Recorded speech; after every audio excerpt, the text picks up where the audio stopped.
Bom domingo a todos. Em primeiro lugar, para nós nos harmonizarmos com os benfeitores espirituais, eu vou convidá-los a me acompanhar nessa singela oração. Então, nós vamos elevar o nosso pensamento, os nossos melhores sentimentos a Deus, nosso Pai, ao Mestre Jesus, aos amigos espirituais desta casa, que nos tratam com tanto amor, tanto carinho, nos intuem, nos inspiram, nos fortalecem e também têm paciência, têm tolerância com as nossas imperfeições. E com esse sentimento elevado, nós vamos pedir humildemente que esse nosso encontro seja produtivo, que os conceitos que aqui forem expostos possam contribuir para a nossa caminhada evolutiva, possa nos auxiliar a nos tornarmos pessoas melhores para, quem sabe, amanhã, quando nos despedirmos desse estágio aqui no nosso planeta, que nós possamos dizer de nós para conosco que chegamos ao túmulo melhor do que quando chegamos ao berço. Que assim seja. Bem, então, para nós preservarmos as palavras do Mestre, vale a pena nós lermos a passagem evangélica. São várias passagens evangélicas que o Kardec selecionou nesse capítulo, mas nós vamos dar ênfase nessa passagem que se encontra nas anotações do evangelista Mateus, capítulo 22, versículos de 34 a 40. Mas os fariseus, quando ouviram que Jesus tinha feito calar a boca aos saduceus, juntaram-se em conselho, e um deles, que era doutor da lei, tentando-o, perguntou-lhe: Mestre, qual é o maior mandamento da lei? Jesus lhe disse: Amarás ao Senhor teu Deus de todo o teu coração, e de toda a tua alma, e de todo o teu entendimento. Este é o maior e o primeiro mandamento. E o segundo, semelhante a este, é: amarás ao teu próximo como a ti mesmo. Estes dois mandamentos contêm, resumem toda a lei e os profetas. Então vejam vocês a importância da lei do amor. É tão importante a lei do amor que o nosso querido Kardec colocou lá no Livro dos Espíritos, lei da justiça, amor e caridade. Ou seja, a justiça e a caridade, elas precisam andar juntas para que o amor possa se manifestar. E o apóstolo Paulo, lá na questão 1009 de O Livro dos Espíritos, ele nos ensina que todos gravitamos para a unidade divina. E para gravitarmos para a unidade divina, são necessários justiça, amor e ciência. Ciência no sentido de adquirirmos conhecimento. Bem, nessa passagem, Jesus, na verdade, não falou nada de novo. Então, nós achamos que Jesus, quando disse amar ao teu próximo como a si mesmo, que esse foi o grande ensinamento inovador que Jesus trouxe. Na verdade, ele veio nos ensinar como praticar esse ensinamento. porque na verdade ninguém praticava, mas o ensinamento já existia lá em Deuteronômio capítulo 6, versículo 4: amarás o Senhor teu Deus de todo o coração, de toda a tua alma e de todo o entendimento. Então isso já existia lá em um dos 5 livros da Torá, da lei, como é conhecida a lei de Moisés. E o segundo mandamento também está lá na Torá: amarás ao teu próximo como a ti mesmo. Isso encontra-se lá em Levítico capítulo 19, versículo 18. Então, amarás a teu irmão como a ti mesmo, ou amarás o próximo como a ti mesmo. E o nosso querido Abraão, que é um dos patriarcas lá do judaísmo, quando ele recebeu os forasteiros, e isso se encontra lá no livro de Gênesis, ele os trata como irmãos. Então, quando diz amar ao próximo como a ti mesmo, é indistintamente. Não interessa a ideologia, não interessa a religião que a pessoa professe, não interessa o time que a pessoa torce, não interessa se mora em Valinhos, Louveira ou Vinhedo, e assim por diante. Muito bem, então esse ensinamento que Jesus trouxe já existia lá no judaísmo. Agora, o ensinamento inovador que Jesus realmente trouxe é quando ele diz para amar os inimigos. E isso nós vamos ver em alguns capítulos mais para frente. Se não me engano, acho que é o próximo. Capítulo 12, na semana que vem, não Pedro, amai os vossos inimigos, né? Então, esse sentimento foi inovador. Muito bem. Todos sabemos que existem várias formas de amor.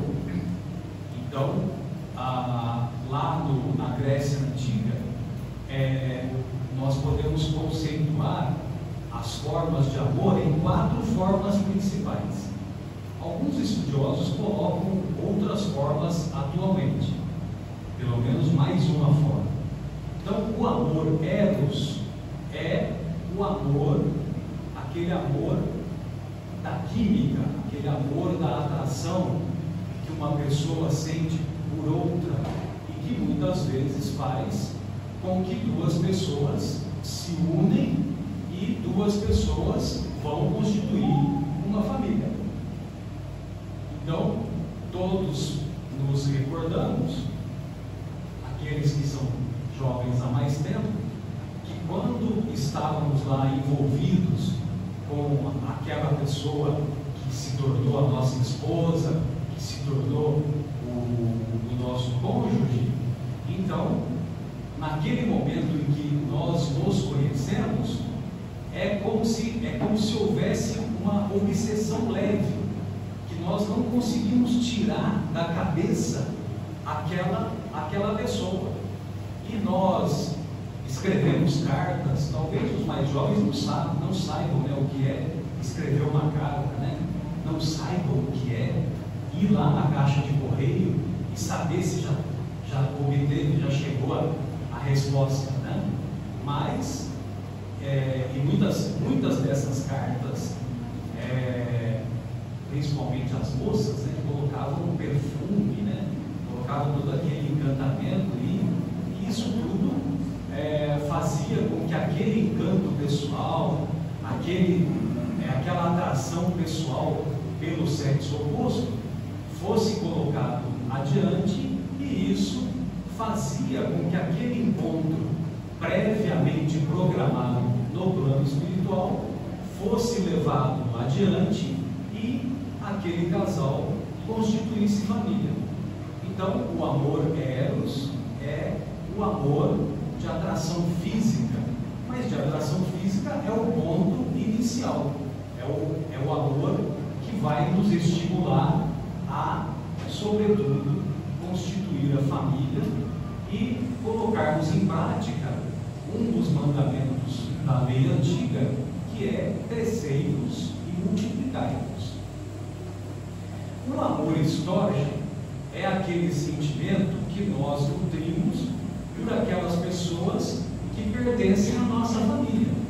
Então, é o sentimento que temos pelos nossos pais, pelos nossos filhos, é o sentimento que temos pelos nossos tios, pelos nossos primos e assim por diante.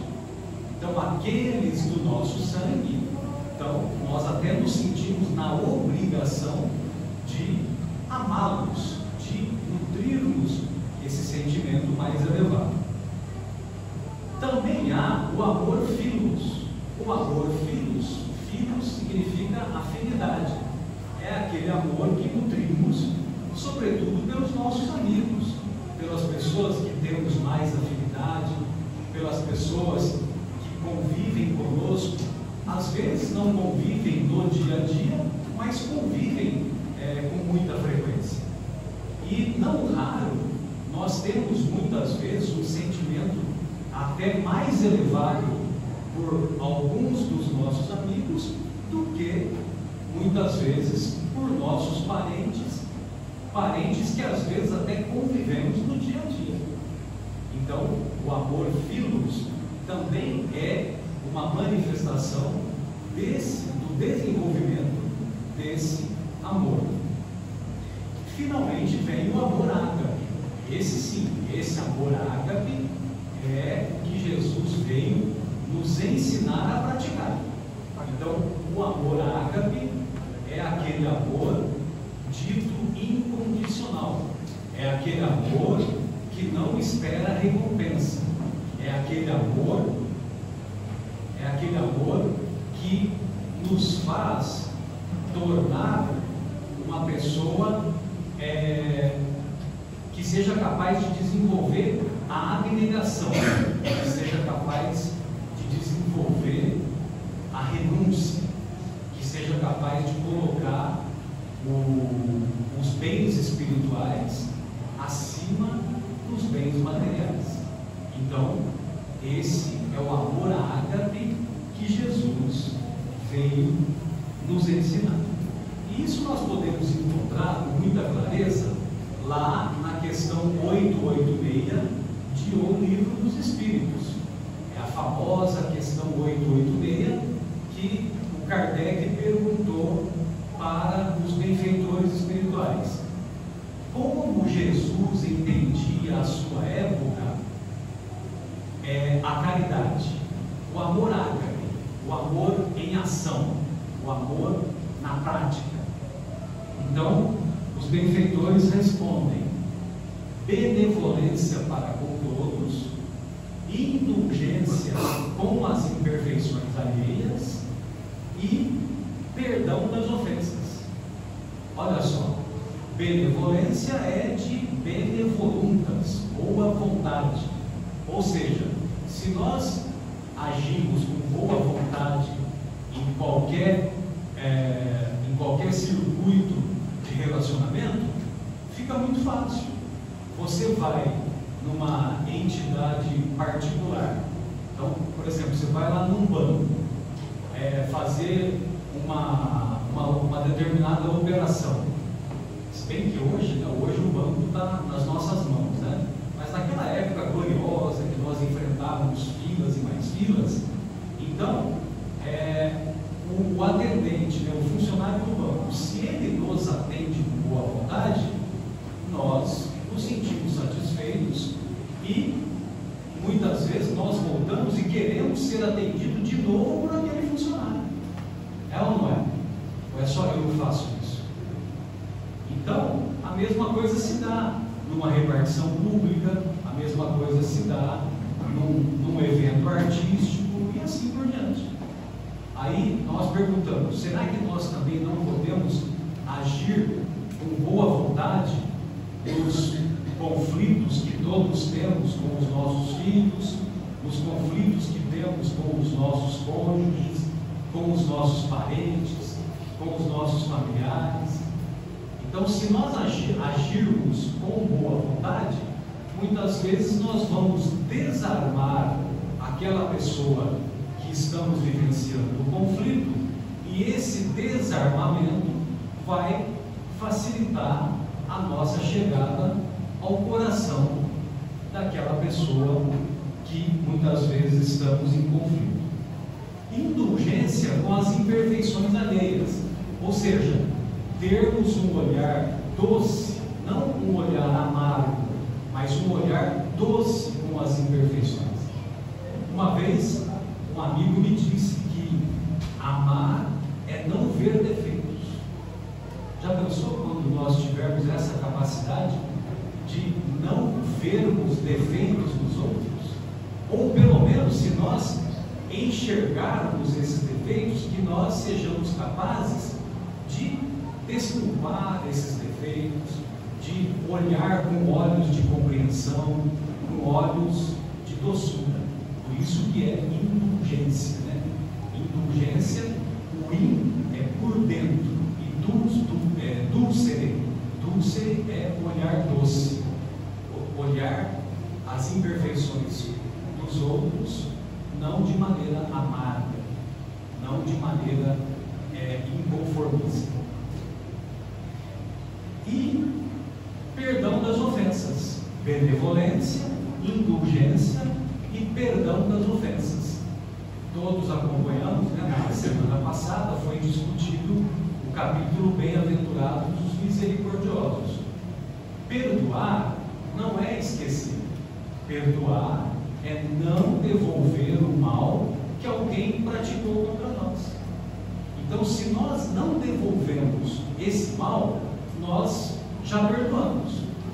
Agora, é lógico que se alguém nos agrediu, se alguém nos ofendeu, nós precisamos de um tempo para compreender aquele acontecimento infeliz, para digerir aquele acontecimento infeliz, até que chegue um determinado momento em que nós nos recordamos daquela ofensa e nós não nos importamos.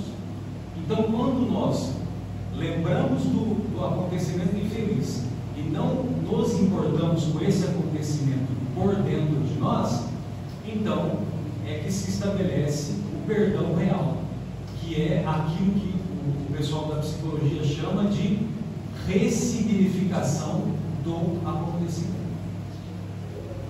Muito bem. Então, quer dizer, se nós aplicarmos o BIP no nosso dia a dia, BIP é benevolência, indulgência e perdão. Se nós aplicarmos esse BIP no nosso dia a dia, tenho certeza que nós teremos mais leveza em nossos corações, o nosso fardo vai ser mais leve e nós vamos superar os desafios que a vida a todos nos propõe com muito mais facilidade. Quando nós estivermos em dúvida se o nosso comportamento é correto ou não, lembremos-nos do que nos ensina o filósofo Immanuel Kant. O Immanuel Kant, ele nos ensina que quando nós estamos em dúvida se o nosso comportamento está correto ou não, e na verdade todos sabemos que deveríamos fazer isso todos os dias, sobretudo ao deitar, nós deveríamos fazer um exame da própria consciência e detectarmos onde agimos de maneira incorreta e fazermos a correção. Só que nós temos o mau hábito de fazermos isso só no último dia do ano, quando está faltando meia hora para dar meia-noite, achando que isso vai fazer com que nós façamos a mudança que é necessária a todos nós e nós empurramos com a barriga para o próximo ano. Mas o Immanuel Kant ele nos ensina que quando nós estivermos em dúvida sobre o nosso procedimento, que nós perguntemos se todas as pessoas do nosso planeta fizerem a mesma coisa que pessoas fizerem, se seria correto ou se não seria correto. Então, por exemplo, imagine a questão do aborto intencional. Se todas as mulheres que engravidam resolverem praticarem o aborto intencional, vai ser bom para a humanidade isso? O que vocês acham? A população, num curto período, vai ser dizimada, né? Porque nenhuma mulher mais vai engravidar. Então, quer dizer, vai ser bom para a humanidade isso? Vai ser bom? Não. Ah, bom. Muito bem, então não vai ser bom. E lógico, né? Estou dizendo vários outros procedimentos que nós temos no nosso dia a dia. Se todo mundo tratar o filho com irritação, tratar o filho com intolerância, vai ser bom para a humanidade? Então, se não vai ser bom, eu também não tenho que tratar o meu filho com irritação e com intolerância. Bem, nesse capítulo há uma mensagem do Lázaro. Lázaro foi um grande amigo de Jesus, irmão de Marta e de Maria, morava em Betânia. Betânia era uma aldeia próxima de Jerusalém, ainda existe até hoje. E Jesus, quando ia para Jerusalém, Jesus fazia da casa do Lázaro o seu Airbnb, né? Ou seja, ele ficava hospedado lá, ele garantia o dele, né? E o Lázaro é aquele mesmo Lázaro que foi ressuscitado, né? Foi tido como morto e, na verdade, as suas funções orgânicas estavam com um metabolismo muito baixo, e naquela época não tinha como fazer diagnóstico de morte cerebral, e evidentemente as pessoas percebiam que o cara estava dormindo fazia 24 horas, então achavam que ele estava morto, né? Só que na verdade ele não estava morto, era um fenômeno derivado da catalepsia. E aí Jesus vai lá, doa o fluido vital para ele, e ele se levanta e dá continuidade à vida. E no Evangelho segundo o Espiritismo tem algumas mensagens que ele enviou, e o Kardec selecionou algumas dessas mensagens.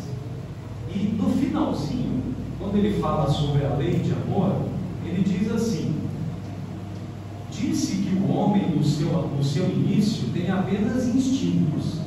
Aquele, pois, em quem os instintos dominam, está mais próximo do ponto de partida do que do alvo. Quando nós saímos das mãos do Criador, nós fomos criados simples e ignorantes. Então, se nós deixamos apenas os nossos instintos prevalecerem, evidentemente que nós estamos mais próximos do ponto de partida do que de nos tornarmos espíritos puros. Para avançar em direção ao alvo, é necessário vencer os instintos a favor dos sentimentos, ou seja, aperfeiçoar os sentimentos. Os seres menos adiantados são os que, libertando-se lentamente de sua crisálida, permanecem subjugados pelos instintos. O espírito deve ser cultivado como um campo. Toda a riqueza futura depende do trabalho atual. Será então que, compreendendo a lei do amor, que une a todos os seres, nela buscareis os suaves prazeres da alma, que são o prelúdio das alegrias celestes. Então, todo aquele encantamento que nós tínhamos ou temos quando nos envolvemos com aquela pessoa que vai ser o nosso cônjuge, todo aquele encantamento, quando nós sentirmos esse encantamento de maneira mais permanente, né, vamos dizer assim, então nós estaremos próximos da prática desse amor. Muito bem. Então, para a nossa despedida, eu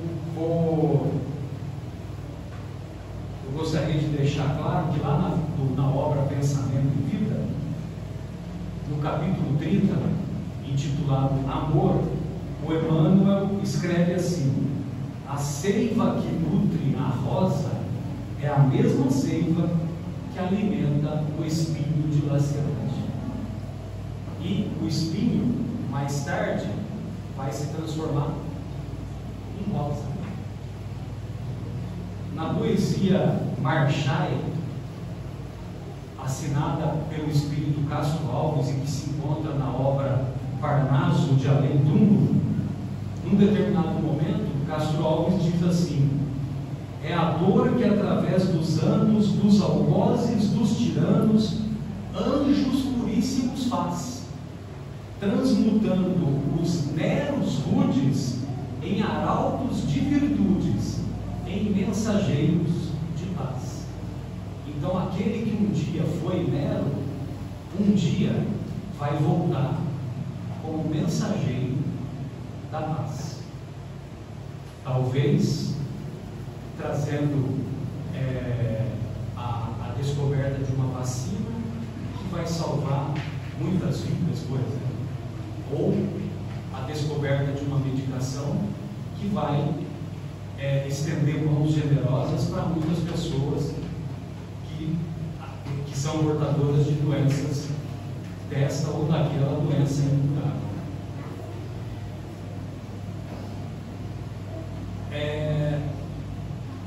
Para nós compreendermos, e agora sim, para a nossa despedida, aí o que é o sentimento do amor, um casal estava completando bodas de diamante, 75 anos, né? Que beleza, né? De casamento.